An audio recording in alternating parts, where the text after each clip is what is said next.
ఇప్పుడు సభలో ఉన్నటువంటి పెద్దలు IISER Berhampur సంచాలకులుగా ఉన్న ప్రొఫెసర్ KVR Chary గారిని we request him to kindly address the gathering.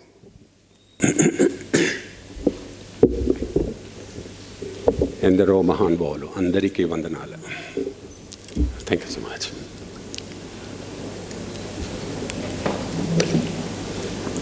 Thank you.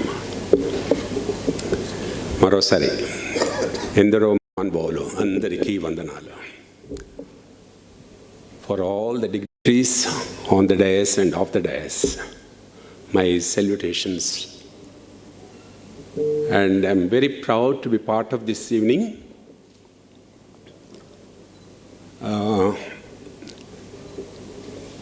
I become a little emotional to start with. Primarily, the association, the so-called Hyderabad sisters, has been a long time. I am born and brought up in Bhuvanagiri, and that's where these Hyderabad sisters, Babai, I always call Professor Sachivata Garu, and he was the headmaster there. And our connection is since then, actually. My father and Sachivata Garu were almost like brothers, actually. And those days are still green in my mind and thoughts. And I feel that it's not a connection. I feel that it is a one single family. And that is the reason why I am standing in front of you today. When Smita Madhav asked me whether is it possible to come here, I couldn't say no.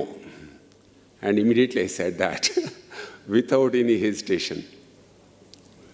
And the connection to Smita is another very interesting thing, actually. That will tell me how intensely I am connected to Laalitha Garu. It was way back in 2005 when we were organizing an international conference here in Hyderabad, the city which has taught me the first lessons of science.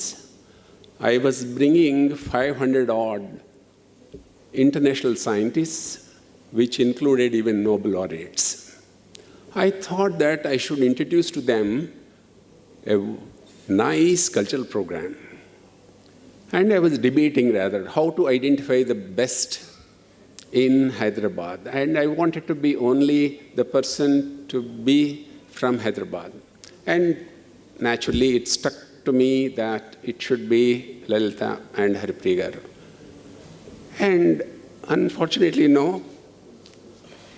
Laalitha Garu told me it is going to be a musical session, whether your audience will appreciate it or not.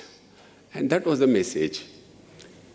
And then I said politely, what is the other alternate?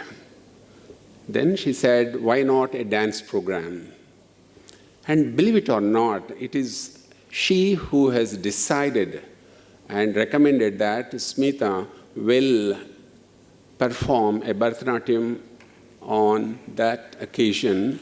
And I still remember it was a Navasandhi. It was a program almost spanning for an hour and a half, actually. It was so much so delightful, and everyone was giving a standing ovation for that. And that is the thing, I mean, I can never forget about it. And time passed by, and the connections are connections. We are everywhere, but this world is shrinking, actually. And these smartphones keep us connected. And somehow it was just unconsciously I got in touch with Smita just a year back. And I think I should say that this is what led to me to be present here and to tell about Laalitha Garu and my connection to the family.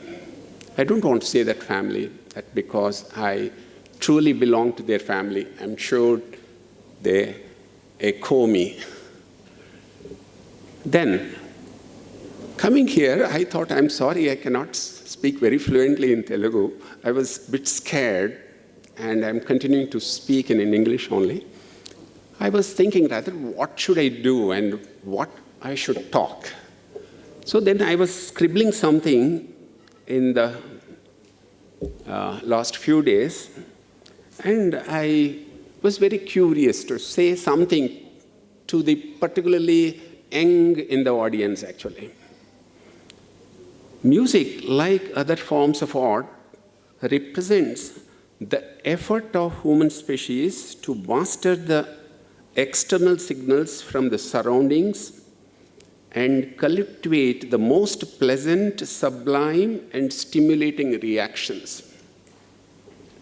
To hear sounds from our surroundings had an evolutionary benefit, whether it is a chirping of sounds or anything of that sort, in terms of our survival. But we manipulated these signals and enriched our lives as civilized creatures. And here I say that Lalitha ji and Haripriya ji are one among those who have enriched us so immensely. Then, as a practicing scientist, I had a simple question, actually.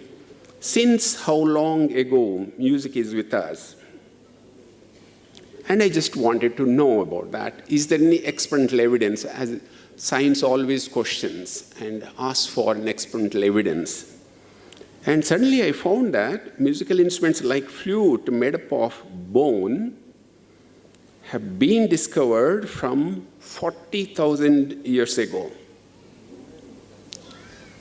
That's unimaginable. I mean, there is a proof then. But in all likelihood, humans were engaged in other practices of music, such as singing, from much earlier, I'm sure. So, the bondage between the human species and music is quite old and strong. Then I put another question. What is the purpose of music? What it serves exactly? Why it essentially sounds essential to us? It is hard to answer definitely yet. There could be evolutionary advantages. Music might be a force of cohesion between different communities. I'm sure the very fact that we all assembled here is embedded in that. Music serves the mind and the so-called soul. It has the potential to stimulate, inspire, console, and heal the mind. And music catalyzes the emergence of various emotions in our mind, which have been latent because of not getting sustained attention and opportunity to develop. These could be the raw matter for grief, sorrow, a sense of tender generosity towards humanity in general, a quiet sense of the pity for ourselves. Proper manifestation of such feelings may result in profound wisdom. Thus, music nurtures the shapes of our minds and, as a result, our personalities too. In a nutshell, music represents one of those elements which make us distinctly human. And I want to conclude by saying that recently, as an educationalist, I should highlight that the new educational policy which has been released in 2020 envisages how we can integrate arts with whatever the subject that you practice.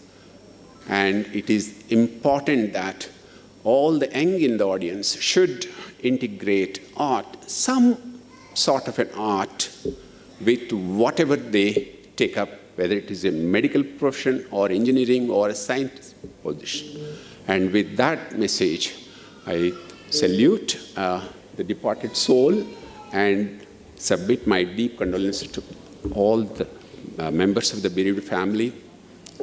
And Matrudevo Bhava, Pitrudevo Bhava, Achardevo Bhava, Atidevo Bhava. Thank you so much.